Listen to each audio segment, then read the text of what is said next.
Monsieur le Premier ministre, en matière d'immigration, on dirait que l'Europe est en guerre. Certes, il faut lutter contre le trafic d'êtres humains. Certes, il faut combattre les passeurs. Mais il s'agit avant tout de secourir des hommes, des femmes et des enfants en quête de sécurité et d'avenir. Refaire une nouvelle ligne Maginot contre les civils qui fuient la guerre, l'intolérance et la misère est totalement illusoire et voué à l'échec. C'est hypocrite et ce n'est pas cohérent avec les valeurs que nous portons et que nous diffusons. Je l'ai déjà dit ici, comment refuser une protection légitime aux réfugiés syriens que la France reçoit avec toujours la même parcimonie? Et que deviendront ceux que nous rejetons sur les côtes des pays en guerre?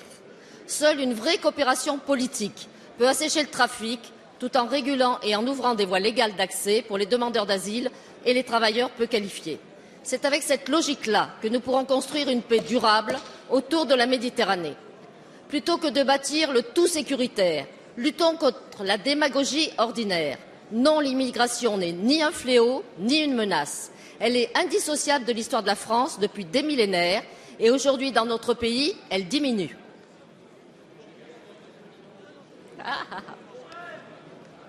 Du coup, voilà, j'ai un problème. En Europe, elle permet de lutter contre le vieillissement et répond à des besoins de main-d'œuvre non pourvus. Oui, une politique européenne migratoire apaisée et ambitieuse est possible. Construisons des ponts, pas des murs, comme le proposent nombre d'organisations.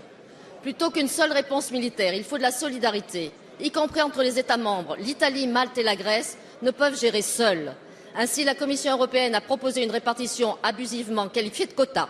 Monsieur le Premier ministre, vous rejetez cette idée. Alors, à court terme, que comptez-vous faire pour soutenir et pérenniser les secours en mer et permettre un mécanisme d'accueil solidaire entre les États?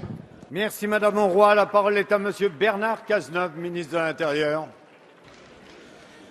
Madame la députée, c'est un sujet sur lequel il faut être clair quant aux objectifs que l'on poursuit et précis quant aux concepts qu'on utilise. Quels sont les objectifs que nous poursuivons au sein de l'Union européenne, qui ont inspiré les propositions de l'Union européenne récemment exprimées par les commissaires, puisque la France avait eu de nombreux contacts pour que la politique migratoire au sein de l'Union évolue.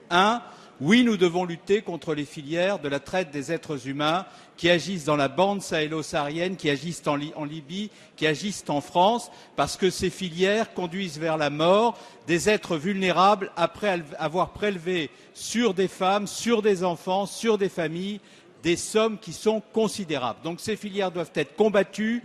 Nous les combattons en France résolument. C'est la raison pour laquelle, l'an dernier, nous avons démantelé 200 filières de plus de l'immigration irrégulière par rapport à l'année précédente. Deuxièmement, il faut de l'humanité à l'égard de ceux qui relèvent du statut de réfugiés.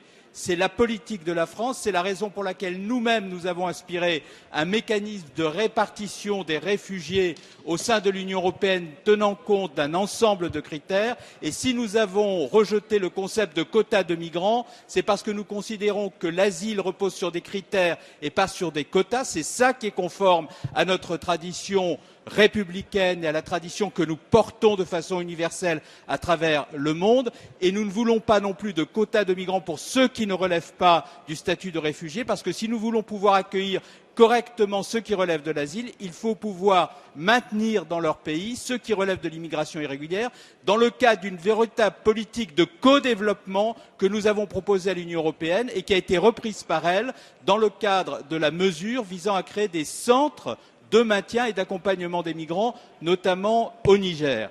Nous sommes donc dans la solidarité, nous sommes dans la soutenabilité dans la politique de l'asile. C'est la raison pour laquelle nous souhaitons que les bons concepts soient utilisés et que la politique de l'Union européenne